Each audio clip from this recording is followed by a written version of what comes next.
संतान सप्तमी व्रत कथा। संतान सप्तमी का व्रत संतान की खुशहाली और उनकी लंबी आयु के लिए रखा जाता है। यह व्रत माता पिता दोनों ही कर सकते हैं। इसे मुक्ता सप्तमी और दुबरी सप्तमी भी कहा जाता है। इस दिन माता पार्वती और भगवान शिव की विधिवत पूजा अर्चना की जाती है। बता दें कि जिन महिलाओं को संतान सुख में बाधा आ रही है, उन्हें भी यह व्रत जरूर करना चाहिए। उनकी मनोकामना पूर्ण हो सकती है। लेकिन संतान सप्तमी का व्रत इस कथा का पाठ के बिना अधूरा माना जाता है। यहाँ पढ़े संतान सप्तमी की व्रत कथा। महाभारत काल के समय भगवान श्री कृष्ण ने युधिष्ठिर से कहा कि किसी समय मथुरा में लोमस ऋषि आए थे। मेरे माता पिता देवकी और वासुदेव ने भक्ति पूर्वक उनकी सेवा की। तो ऋषि ने उन्हें कंस द्वारा मारे गए पुत्रों के शोक से उबरने के लिए व्रत करने को कहा। हे देवकी, कंस ने तुम्हारे कई पुत्रों को पैदा होते ही मारकर तुम्हें पुत्र शोक दिया है। इस दुख से मुक्त होने के लिए तुम दोनों मिलकर संतान सप्तमी का व्रत करो, क्योंकि राजा नहुष की रानी चंद्रमुखी ने भी इस व्रत को किया था।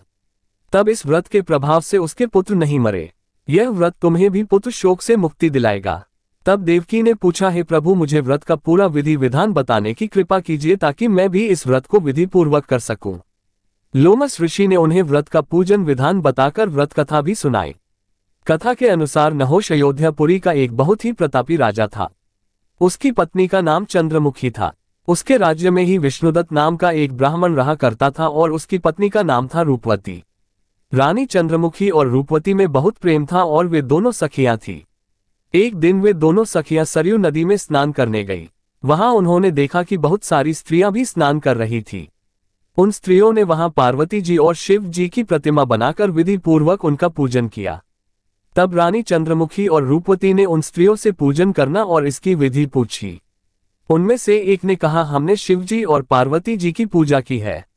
भगवान शिव का डोरा बांधकर हमने संकल्प लिया है कि जब तक हम जीवित रहेंगी तब तक इस व्रत को करती रहेंगी। यह मुक्ताभरण व्रत सुख और संतान देने वाला है। उस व्रत की बात और महिमा सुनकर उन दोनों सखियों ने भी जीवन पर्यंत इस व्रत को करने का संकल्प लिया और शिव जी के नाम का डोरा भी बांध लिया।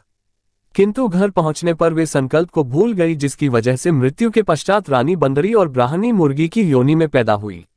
अब समय बीतने के बाद जब दोनों पशु योनि छोड़कर फिर से मनुष्य योनि में आए, तब चंद्रमुखी मथुरा के राजा पृथ्वीनाथ की रानी बनी और रूपवती ने एक ब्राह्मण के घर में जन्म लिया। इस जन्म में रानी का नाम ईश्वरी और ब्राह्मणी का नाम था भूषणा। भूषणा का विवाह तो राजपुरोहित अग्निक के साथ हो गया और इस जन्म में भी दोनों सखियों में बड़ा प्रेम हो गया। अब व्रत भूलने के कारण ही रानी इस जन्म में भी संतान सुख से वंचित रही। विवाह के कई वर्ष बीत जाने के बाद में उसने एक गूंगा और बहरे पुत्र को जन्म दिया, मगर वह भी 9 वर्ष का होकर मर गया। भूषणा ने व्रत को याद रखा था, इसलिए उसके गर्भ से सुंदर और स्वस्थ 8 पुत्रों ने जन्म लिया। रानी ईश्वरी के पुत्र शोक की संवेदना के लिए एक दिन भूषणा उससे मिलने गई। उसे देखते ही रानी के मन में उसके प्रति जलन पैदा हो गई। रानी अपने मन में अपनी सखी के प्रति ईर्ष्या करते हुए सोचने लगी कि मेरी सखी के तो 8 बच्चे हैं और मेरी एक भी संतान नहीं।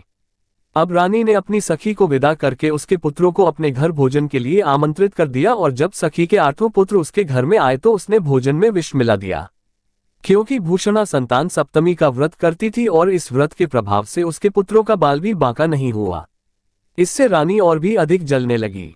उसे और भी अधिक क्रोध आया। अब उसने अपने नौकरों को आज्ञा दी कि भूषणा के पुत्रों को पूजा के बहाने यमुना के किनारे ले जाकर गहरे जल में धकेल दिया जाए। किंतु भगवान शिव और माता पार्वती जी की कृपा से इस बार भी भूषणा के बालक व्रत के प्रभाव से बच गए। इसके बाद रानी ने जल्लादों को बुलाकर आज्ञा दी कि ब्राह्मण बालकों को वध स्थल पर ले जाकर मार डालो, किंतु जल्लादों के द्वारा बहुत कोशिश करने पर भी बालक नहीं मर सके। ये समाचार सुनकर रानी को आश्चर्य हुआ। उसने भूषणा को बुलाकर सारी बात बताई और फिर क्षमा मांगने लगी और उससे कहने लगी कि हे सखी, मुझे माफ कर दो। मैंने बच्चों को मरवाने का बहुत प्रयास किया लेकिन मेरे सारे प्रयास विफल हुए। उससे पूछा, किस कारण तुम्हारे बच्चे नहीं मर पाए? तब पूछना बोली, क्या आपको पूर्व जन्म की बात स्मरण नहीं है? रानी ने आश्चर्य से कहा, नहीं, मुझे तो कुछ याद नहीं है। तब उसने कहा, सुनो, पूर्व जन्म में तुम राजा नहुष की रानी थी और मैं तुम्हारी सखी। हम दोनों ने एक बार भगवान शिव का डोरा बांधकर संकल्प किया था कि जीवन पर्यंत संतान सप्तमी का व्रत किया करेंगे। किंतु दुर्भाग्यवश हम भूल गई और व्रत की अवहेलना होने के कारण अलग अलग योनियों में जन्म लेती हुई अब फिर मनुष्य योनि को प्राप्त हुई है। अब मुझे उस व्रत की याद हो आई थी, इसलिए मैंने व्रत किया। उसी के प्रभाव से आप मेरे पुत्रों को चाहकर भी नहीं मरवा सकी। ये सब सुनकर रानी ईश्वरी ने भी विधि पूर्वक संतान सुख देने वाला यह मुक्ताभरण व्रत रखा। तब व्रत के प्रभाव से रानी पुनः गर्भवती हुई और एक सुंदर बालक को जन्म दिया। कहा जाता है इस समय से यह व्रत पुत्र प्राप्ति और संतान की रक्षा करने के लिए रखा जाता है। चलो कथा सुनाते हैं। एक नगर में एक साहूकार रहता था। उस साहूकार के 7 बेटे थे, लेकिन वह जिस भी बेटे का विवाह करता वही मर जाता था। इस प्रकार उसके 6 बेटे मर गए।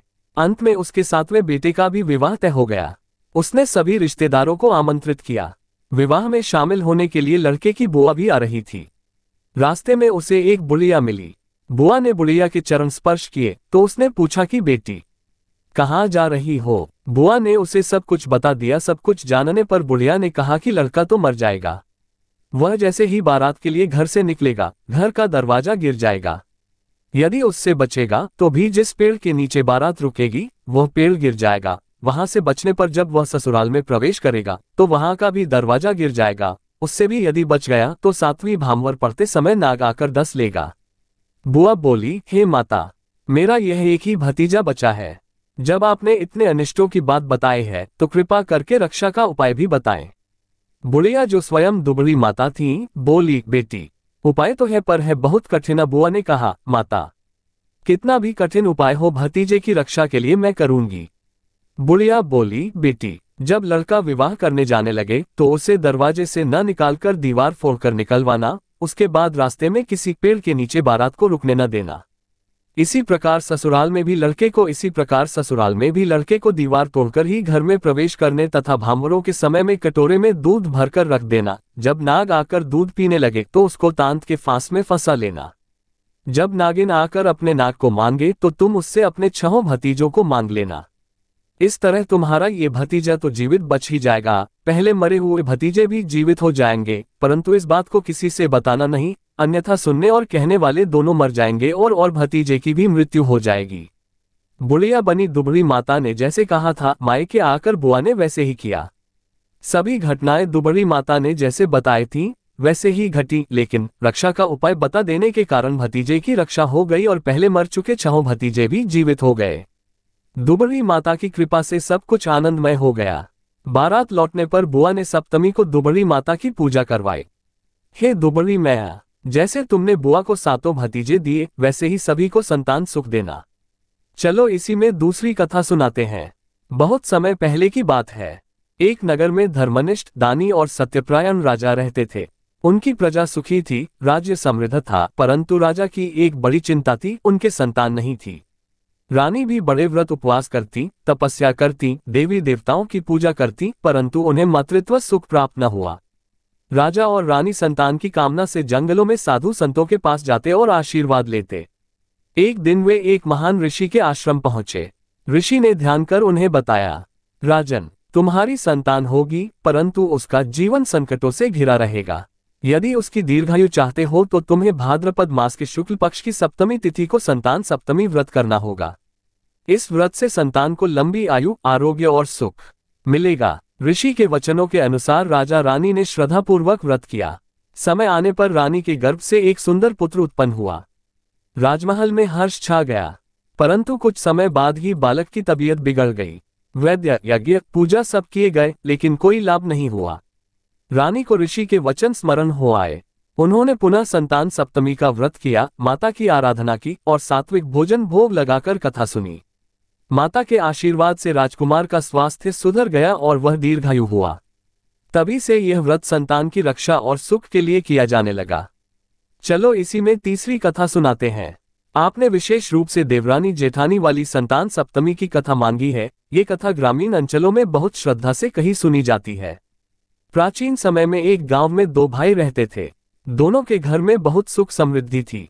बड़े भाई की पत्नी जेठानी बड़ी श्रद्धालु परंतु आलसी और थोड़ी घमंडी स्वभाव की थी। छोटे भाई की पत्नी देवरानी सीधी, परिश्रमी और ईश्वर में अटूट विश्वास रखने वाली थी। भाद्रपद मास की शुक्ल सप्तमी आई। गांव की स्त्रियां संतान सप्तमी का व्रत करने लगीं। व्रत करने से संतान स्वस्थ, दीर्घायु और निरोगी रहती है, ये सब जानते थे। देवरानी ने श्रद्धा से व्रत किया। प्रातः स्नान कर पूजा की, निर्जल उपवास रखा और सायंकाल कथा सुनी। माता को फल फूल अर्पित कर आशीर्वाद मांगा, हे माता, मेरी संतान स्वस्थ रहे, उसकी रक्षा करना। जेठानी ने सोचा, इतने उपवास, इतना कष्ट क्यों करना? क्या खाना पीना छोड़ देने से संतान बचती है? उसने पूजा तो की, पर मन से श्रद्धा नहीं रखी और नियम भी तोड़ दिए।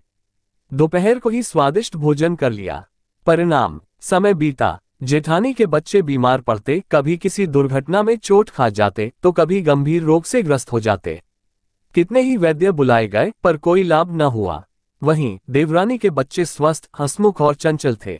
सब उसे देखकर कहते, ये सब संतान सप्तमी के व्रत का ही फल है। माता की कृपा इस घर पर है।